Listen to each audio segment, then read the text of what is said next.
La chèvre de Monsieur Seguin. Il était une fois, dans un petit village tranquille au pied des montagnes, un homme nommé Monsieur Seguin. Il était connu dans tout le village pour être un homme gentil et travailleur, aimant beaucoup les animaux, en particulier les chèvres.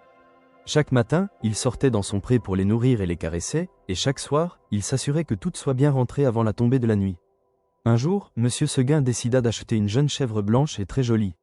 Il l'appela Blanchette. Elle était vive et pleine de curiosité. Dès qu'elle entra dans le pré, elle sauta de joie, courut autour de Monsieur Seguin et observa toutes les chèvres. Ses yeux brillaient de malice et de vivacité. Monsieur Seguin sourit en la voyant. « Ah, te voilà ma petite Blanchette. Tu vas être heureuse ici avec nous. » Blanchette passa ses premiers jours à découvrir le pré.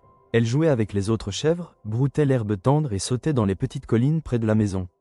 Mais très vite, elle se sentit confinée. Chaque soir, elle regardait les montagnes au loin et soupirait. « Comme j'aimerais être là-bas, libre, sentir le vent sur mon visage et courir où je veux. » Monsieur Seguin, voyant son impatience, lui dit doucement « Blanchette, ma petite, je sais que tu rêves de liberté, mais là-haut dans la montagne, il y a des loups. Ici, tu es en sécurité. » Blanchette répondit avec un petit air déterminé « Je comprends, Monsieur Seguin, mais je dois au moins essayer. Je veux savoir ce que c'est que d'être libre, même pour une journée. » Monsieur Seguin hésita longuement. Il savait qu'elle était courageuse, mais il connaissait aussi les dangers. Finalement, il céda et dit « Très bien, Blanchette. Va dans la montagne, mais reviens avant la nuit. Promets-le-moi. » Blanchette bondit de joie et courut vers les collines, respirant l'air pur et sentant pour la première fois la liberté totale. La journée fut merveilleuse pour Blanchette. Elle découvrit de nouveaux ruisseaux scintillants, des fleurs aux couleurs éclatantes et des herbes plus savoureuses que dans le pré. Elle sautait, roulait sur les pentes et se sentait légère comme le vent. Elle cria joyeusement « Voilà la liberté. Enfin, je suis vraiment libre. » Mais, à mesure que le soleil commençait à se coucher, l'ombre des montagnes s'allongea et Blanchette réalisa qu'elle était seule. Elle n'avait pas remarqué un grand loup qui l'observait depuis les rochers. Le loup était affamé et rusé, avançant lentement vers elle.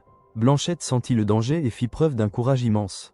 Elle bondit, donna des coups de corne et tenta de semer le loup à travers les rochers et les buissons.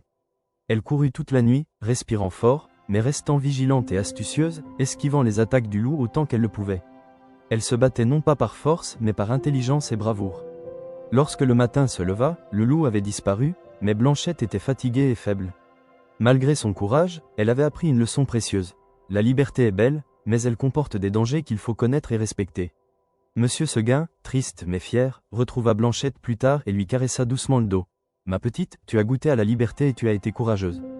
Mais rappelle-toi, il faut toujours être prudente. La vraie liberté vient avec la sagesse. » Et Blanchette, bien qu'ayant connu les risques, resta dans le pré, sautant et jouant, mais désormais avec plus de prudence et de respect pour la nature sauvage.